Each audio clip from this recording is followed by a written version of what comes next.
não adianta a gente celebrar Hanukkah se não refletirmos no que nós estamos fazendo. Se não entendermos o que nós estamos fazendo. Se não entendermos o porquê estamos acendendo essas luzes. Se não entendermos o porquê do óleo, do azeite. O porquê de viver milagre. O porquê de se dedicar, de se consagrar. De se rededicar. Se nós não pararmos para entender o que realmente é isso, tudo isso, a palavra de Hanukkah deste ano é remanescente. Qual é a nossa identidade como remanescente? O que temos feito como remanescente? Eu falei, Senhor, me dá uma palavra. Gênesis 35. Quando Jacó teve que voltar para Beit El. Porque Hanukkah fala de Teshuvá. Fala de retorno. Porque aquele templo só pôde ser rededicado quando alguns sacerdotes entenderam o seu chamado, entenderam a sua identidade, assim como Jacó,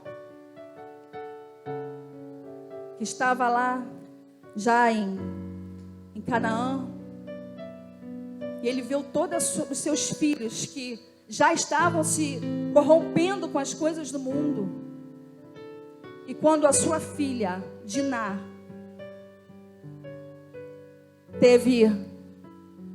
foi profanada, né? Diná foi profanada. Jacó não sabia do que tinha acontecido. Quando seus filhos foram até Ramor, o rei Ramor, e a Siquém para matá-los.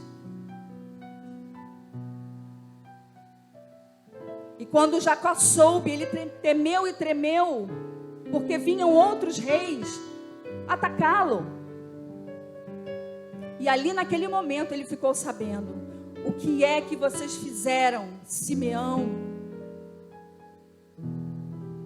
O que vocês fizeram, Simeão e Levi? Eles simplesmente fizeram algo à revelia do seu pai, sem saber o que o seu pai ia falar, se o seu pai estava aprovando aquilo. E ele tremeu. E seus próprios filhos e aqueles que estavam com ele não entenderam o chamado de Jacó. Obrigada, meu irmão. E o Senhor falou para Jacó lá em Gênesis 35. Disse Deus a Jacó: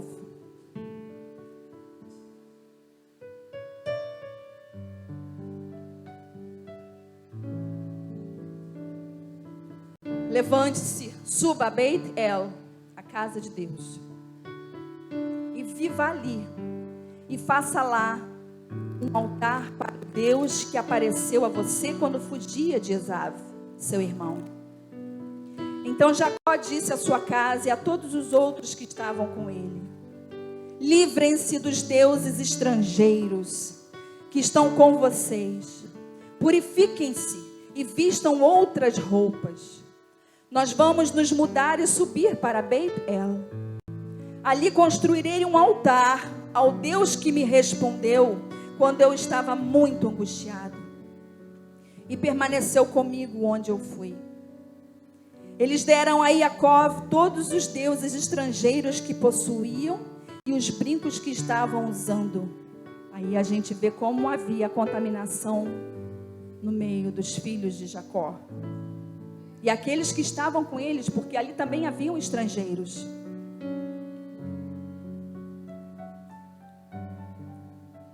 Eles deram a Jacó todos os deuses estrangeiros que possuíam e os brincos que estavam usando. E Jacó enterrou-os sobre o pistache, próximo a Siquém. Enquanto eles viajavam em terror da parte de Deus, caiu sobre as cidades ao redor, para que nenhum deles perseguissem aos filhos de Jacó. A partir do momento que Jacó se posicionou em tirar toda a impureza, tudo aquilo que contaminava de dentro da sua casa, da sua família, o Senhor fez um cerco, guardando a Jacó e a sua família. Jacó e todas as pessoas que estavam com ele, chegaram à luz. Luz é outro nome que se dá a Bet-El, na terra de Canaã. Ele construiu ali um altar e chamou o lugar de El Bet-El, ou Deus de Bet-El, ou a casa de Deus, porque ali Deus lhe foi revelado quando fugia de seu irmão. Hanukkah, e essa passagem, eu falei, Senhor, me dá o entendimento disso aí. Ele falou simplesmente, a identidade de Jacó foi reafirmada quando ele saiu de onde ele estava, de um lugar onde ele nem sabia, ou melhor, sabia, mas não tinha a dimensão da profanação do que os filhos dele cometiam. Ele falou, vamos para lá, porque vocês não estão entendendo o meu chamado. Vocês não estão entendendo que o meu chamado não foi dado por homens, mas sim pelo meu Deus.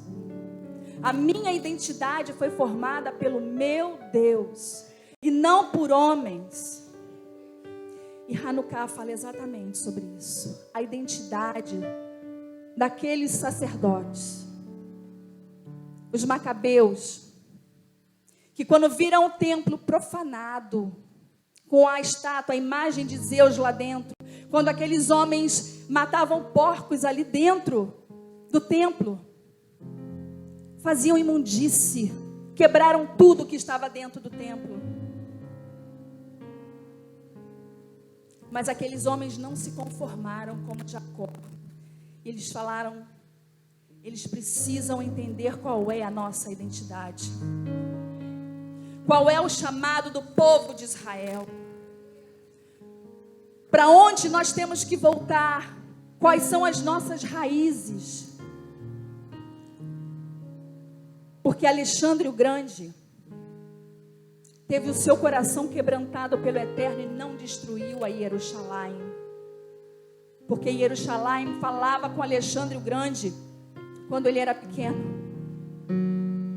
Quando Alexandre o Grande tomava as cidades, Babilônia, Assíria, Tiro, e ele chegou para ir para Jerusalém, ele mandou uma carta para Iodua, que era o sumo sacerdote de Jerusalém. Mas ali também havia um Sambalate da terceira geração.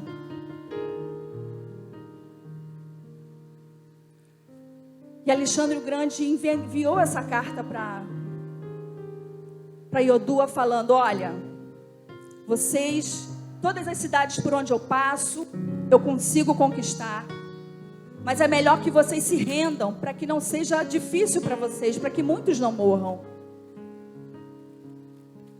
Iodua leu a carta e respondeu a ele. Ele falou, não, nós somos fiéis ao rei Dário, ou Dario, mesmo que ele esteja perdendo, nós somos fiéis a ele, nós somos leais a ele. E essa carta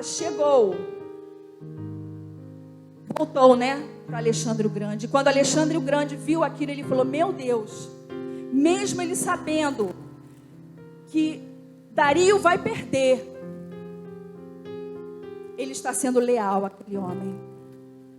Iodua tinha uma identidade, e ele estava sendo leal a Dario.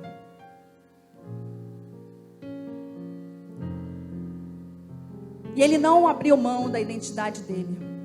Mas Sambalate, naquela época que estava em Shomron, Samaria, ele falou, opa, minha oportunidade de levantar um sacerdote. Depois vocês leem, gente, o livro de Daniel, o livro de Ezequiel, o livro de Zacarias, porque conta isso.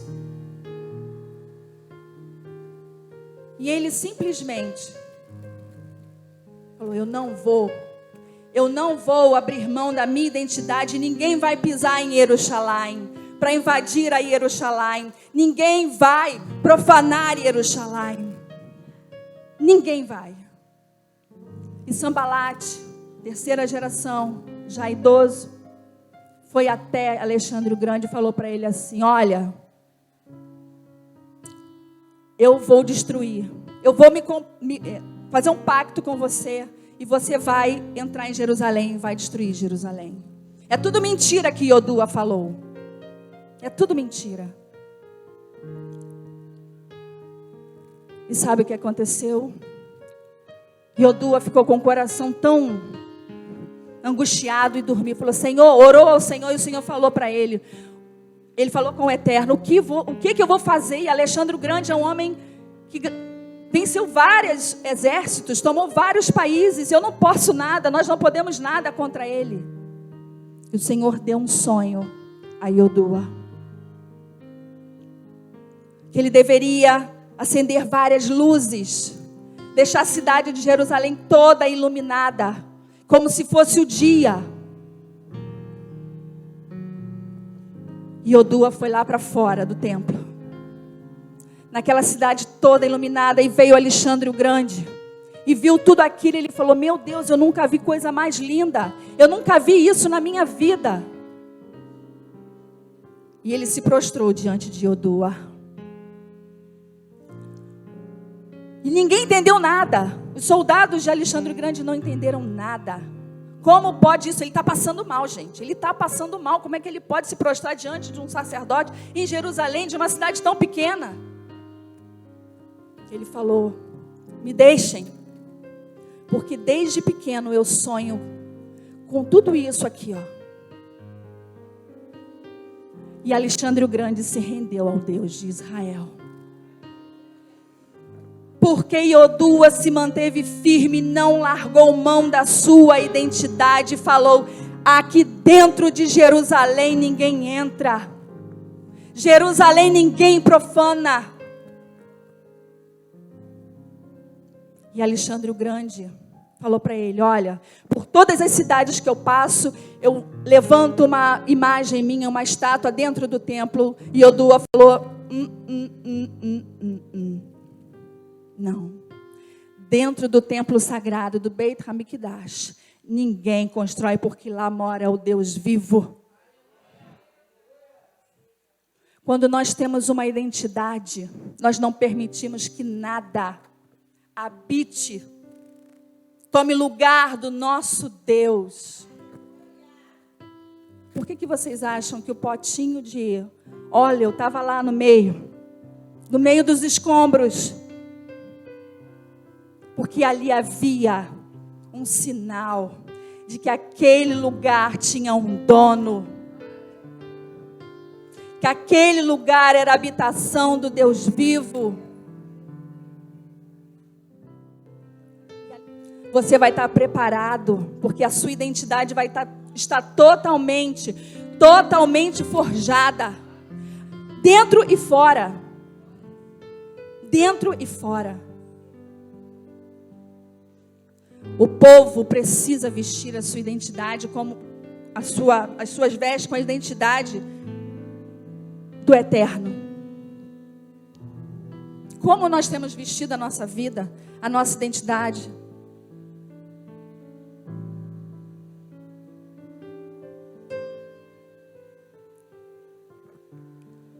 E nós precisamos entender que quando Antíoco Epifânio, ele falou, chegou naquele lugar e falou que ia profanar o templo, poucos se levantaram para defender a sua causa, a sua identidade.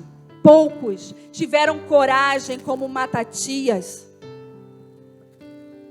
o martelo que quebra a rocha.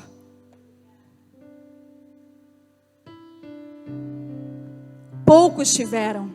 E houve a revolta dos macabeus, que não permitiram que o templo ficasse daquele jeito.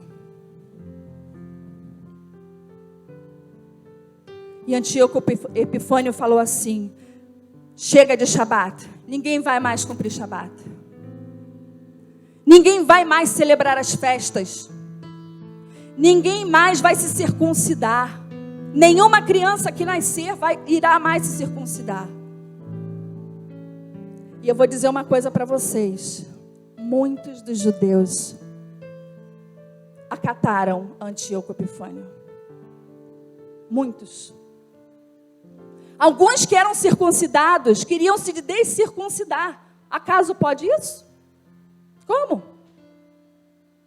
A gente vai trazer isso porque judeu é aquele que é circuncidado no...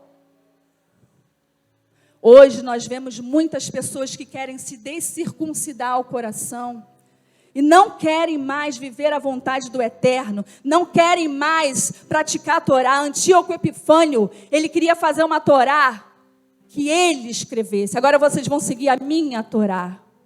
Que Torá é essa? Porque a Torá é do Eterno. Não, homem nenhum faz a Torá. Homem nenhum escreve a Torá.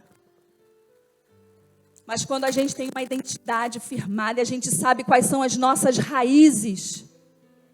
Quando Jacó voltou para Beit-El, a sua família e os seus filhos entenderam o chamado dele, entenderam a identidade dele, que não foi dada por homens, mas pelo Eterno. Matatias e os macabeus entenderam qual era o seu chamado, a sua identidade. E nós temos que nos pesquisar nesse tempo. Está acabando. Qual é o nosso chamado? Qual é a nossa identidade? Porque, amados, eu vou dizer uma coisa para vocês. Não tem como a gente restaurar se a gente não voltar. Porque se a gente quiser restaurar hoje, a gente tem que estar firmado na raiz. Não tem como nós restaurarmos sem estarmos firmados na raiz. Entendendo a Torá, os preceitos do Senhor. Qual é a sua identidade? Qual é a sua raiz? Qual é a nossa raiz? Vocês já pegaram uma identidade que não tem nome de pai, só tem o nome da mãe? E a criança, quando cresce, vira adulta, ele quer saber quem é o pai dele. Ele fica buscando quem é o pai. Eu quero ter o nome do meu pai na minha identidade. Eu não quero ser filho só de mãe, eu quero ser filho de pai e mãe. E é isso que o Senhor quer de nós neste tempo, no tempo de Hanukkah.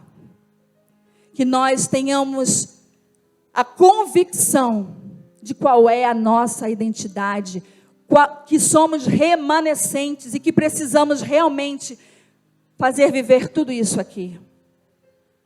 Trazer vida a isso aqui, mas entendendo o que é e praticando da forma que precisa ser praticada. E não adianta nós fazermos de qualquer jeito. Vou fazer porque Carlos Alexandre está fazendo. Vamos lá que a pastora Ana Paula também está fazendo. Não, gente. Porque o meu chamado é o meu chamado. A minha identidade é a minha identidade. Eu sou remanescente. Você é remanescente. E o Senhor escolheu a cada um aqui para fazer viver, trazer vida a tudo isso. Hanukkah, Purim, Shabat, Sukkot, Pessah, Shavuot, Bikurim, pães asmos, Expo Judaica. O Senhor nos levantou para isso. E não para ficarmos quietos no nosso canto, vendo o templo ser profanado. O templo ser profanado. O templo ser profanado. A minha casa que é templo ser profanada. O meu casamento ser profanado. Os meus filhos serem profanados. Por isso que Hanukkah é uma festa onde a instrução, as crianças se envolvem. Porque é uma festa que fala de tudo isso. A raiz. Da raiz. E o entendimento do que é viver na plenitude do Ruach HaKodesh. Porque aquele óleo não estava à toa lá dentro do templo. Aquele pequeno pote Mas aquele lugar era o símbolo de que aquele lugar, e que nada ia tomar o lugar daquele dono, deste dono. Amém? Que nós não permitamos que nada tome o lugar do eterno, de Yeshua na nossa vida. E nós precisamos nos examinar, sim. O que está dentro da nossa casa que está sendo profanado? O que está sendo entregue dentro da nossa casa? Esses dias eu lembrei do Café com Torá, que o Rocha Carlos Alexandre estava falando. Cuidado com essas visitas que vocês fazem, porque essas visitas podem te contaminar. Cuidado com o que você leva para dentro da sua casa. Quando você comprar uma camisa, leia em inglês, você leia o que está escrito na sua camisa. Quando você comprar um utensílio, preste atenção no que está sendo comprado, para você não levar coisa profana para dentro da sua casa. Quando seus filhos falarem, quando os nossos filhos abrirem a boca, a gente ter cuidado com o que eles estão falando. O que eles estão assistindo, de que forma estão se comportando, no nosso casamento, de que forma que eu falo com o meu marido, de que forma com que a esposa fala com o seu marido, para que a gente não traga a profanação para dentro do nosso lar. Pena que são 15 minutos só, já até passei 6, já são 21 já. Amém? Nós devemos nos examinar a nossa casa, porque esse tempo é tempo de rededicação, é tempo de consagração. E se você acha que não está mais consagrado, se reconsagre. Se você acha que não tem como dedicar, se rededique. Porque esse é o tempo. Pega a sua família dentro da sua casa, ore, repreenda. Porque quando Jacó orou ao Senhor, o Senhor falou para ele: vai para Betel. Volta para Betel, porque lá é a tua raiz. Lá foi onde eu te chamei. Lá foi o lugar onde eu te chamei. E lá naquele lugar, em Betel, Jacó levantou um altar e derramou óleo. Derrame o óleo do eterno no seu lar, que é o altar onde o Senhor te escolheu. Sabe por quê? A restauração, ela começa dentro de mim, de você primeiro. Depois na nossa casa, na nossa família. Depois vem para a igreja. Porque do que adianta eu estar alegre, serelepe dentro da igreja, e dentro da minha casa está tudo destruído? Reconsagre a sua casa, reconsagre a sua família, rededique a sua casa, rededique a sua família, rededique. E descanse, porque Hanukkah é descanso. Eles descansaram em 25 de Kislev. E descanse no Senhor. Mas não pensa que o descansar é de braços cruzados, não. Porque a batalha vem, minha filha. O negócio pega fogo. E ai da gente que não ore, que não interceda, que não clame. Isso é Hanukkah. Eles estavam com óleo, mas a espada estava na mão. Para que o templo fosse rededicado e levantado de novo. Em nome de Yeshua, que a sua casa, a sua família, o seu lar, tudo seja rededicado, reconsagrado. Se ainda não foi reconsagrado, consagre-se. Você que está começando agora, entenda o que são as festas do Senhor, entenda o que é viver Hanukkah. Amém? Baruch Hashem.